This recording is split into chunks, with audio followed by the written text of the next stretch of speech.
Up now, I would like to welcome to the stage Matt McKibbin. As Mike mentioned earlier, Matt is one of the earliest people involved with D10E, so it's really, really wonderful to have him here. He is, of course, the founder of DecentraNet. He has been a blockchain evangelist since 2013 when he coordinated the DC blockchain meetup and was involved in the BitAngels investment group. He serves as an advisor for multiple different companies in the blockchain space and has been involved in early stage blockchain startups, including Ubiquity and Trive News. Can you please give him a very warm welcome to the stage?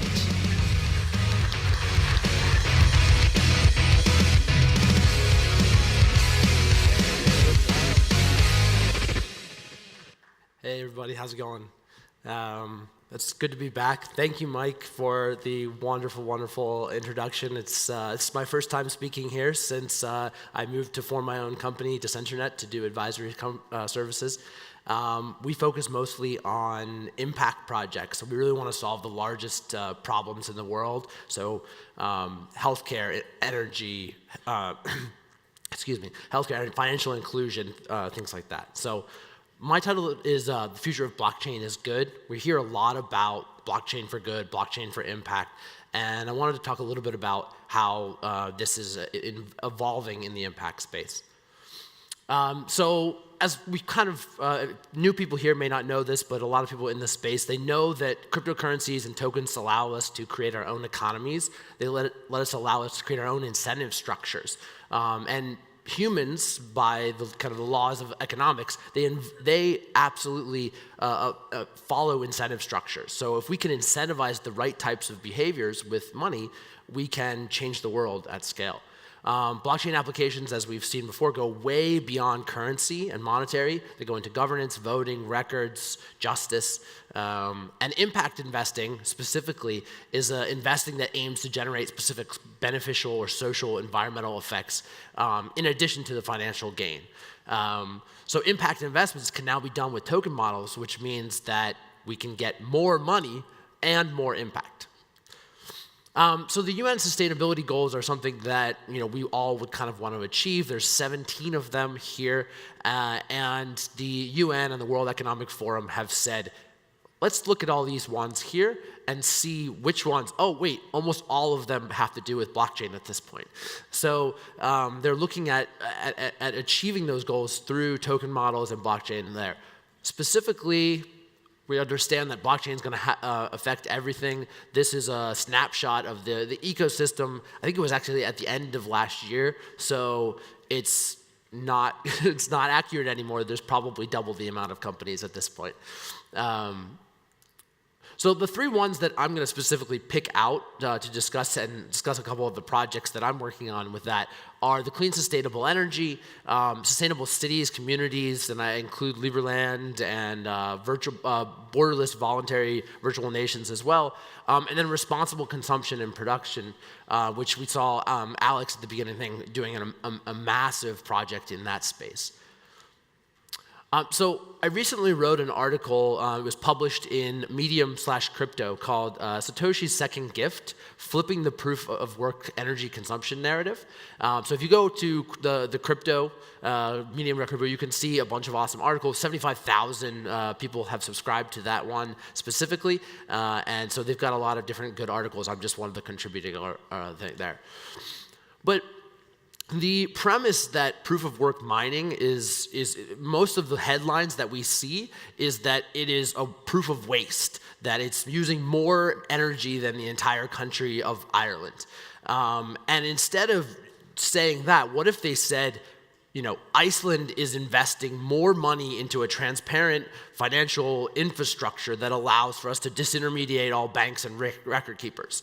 That would be an amazing title that isn't so negative about how much energy is being used. So we want to take this, and we actually think that this is going to be flipped, specifically because as this goes up, more and more power is needed. So, if you follow that trend and we don't switch to sustainable energy, we're going to, hash the world, right?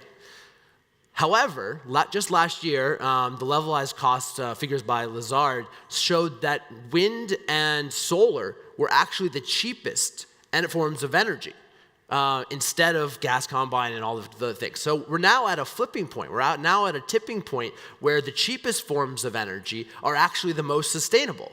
which means that every single time there's a block reward, right now we're getting 12.5 Bitcoins per 10 minutes.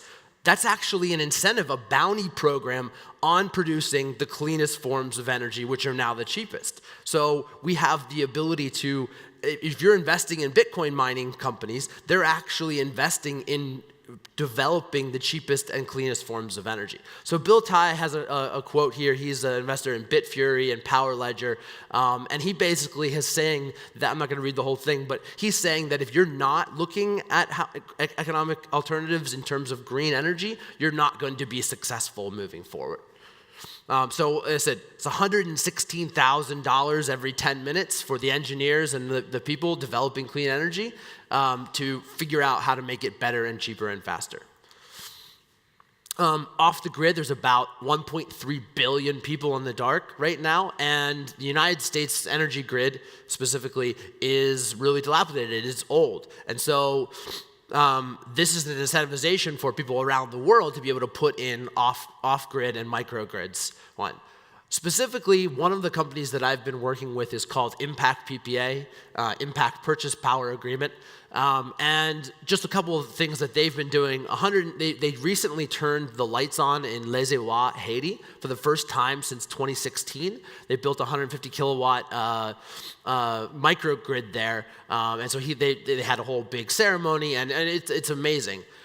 They have over 2.5 gigawatts of energy infrastructure in the pipeline to build around the world, so solving that thing. And basically, it's the pay-as-you-go M-Pesa for decentralized energy. They have an app, which you can use Gen credits, and you can buy a minute, an hour, a day, a week's worth of power with the credits. They have these mobile units where they have wind and solar and a battery pack and a smart meter that's hooked up to the blockchain. And they have a live demo that you can see where they turn the lights on in, I think it's India that they use, and they do it on the testnet of Ethereum. They hit the smart contract, and the light goes on the roof in India. That's pretty amazing. So if you have a chance, check them out. They are doing a token sale, and the energy token allows you to fund the projects around the world and then gets supported by the payments going through.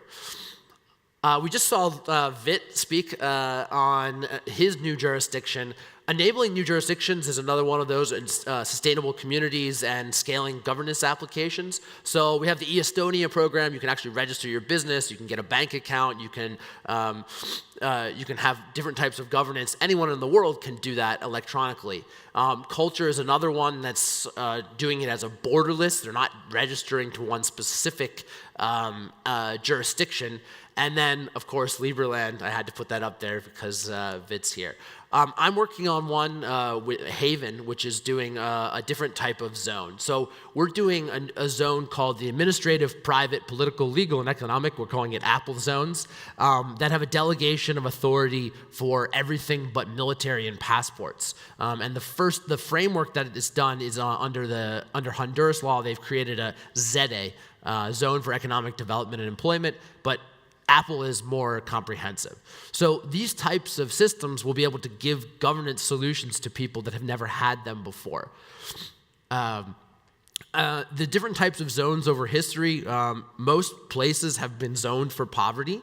Peter Drucker says that the only anti-poverty solution that's actually worked is zones.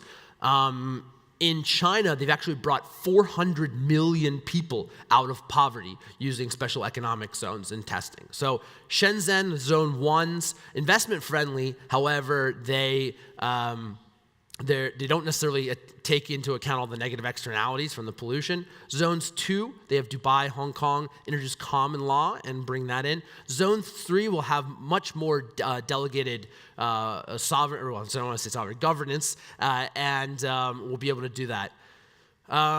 This is not up to date. There's many more coming around. Liberland should be on here. There's a bunch in Latin America as well. In these zones, we have a lot more different. The quality of services in all these are much better than places that are not zoned for there. Today's cities, we have the right to plan. You can actually adapt versus old cities have cumbersome governance, entrenched interests that don't work. Zone 3, you can have liquid democracy, you can have virtual registration, you can have demos for new tech at scale, so you can write the regulations so that you can start using really cool things. In our zone, we want to, who will build the roads if it's not for the government? We don't really need roads. We want to have a place where we can demo at scale flying autonomous drone vehicles. So future applications, seasteading, Randy Henkin is here from Blue Frontier, is also a sponsor, virtual jurisdictions, and then hopefully all of this goes so high that we actually can tokenize the moon, right? The final one that I just started working on is called Good Money, and they're a consumer-oriented cryptocurrency with an ethos that's designed to give feedback for people that make conscious consumer decisions. Founders of 4 billion plus companies, Thrive Market, and they're going to challenge fiat. They want to make fiat, using money, actually have conscious consumerism. So a little bit about there. I've got about a minute left. They've got a rewards ecosystem. They already have tens of millions of users. And Thrive Market basically they went to the bloggers and celebrities and influencers, and they got all the money there. So they have all the marketing firepower of a billion plus online organic grocery store in the world that's now going to have its own stable coin. And the business model marketing, I just took the slides from their current deck, a reverse affiliate use case, as I say. So you shop at Amazon, you earn 4 to 8% back. This time you would get the good money, and you can actually engage in the platform. You can do petitions, and you can shop environmentally. They have a good index. So Alex, actually, it would be really good for you to plug into this eventually. And so I've got about a minute left. Thank you very much for listening. DecentraNet's my company, and you can find me on email there.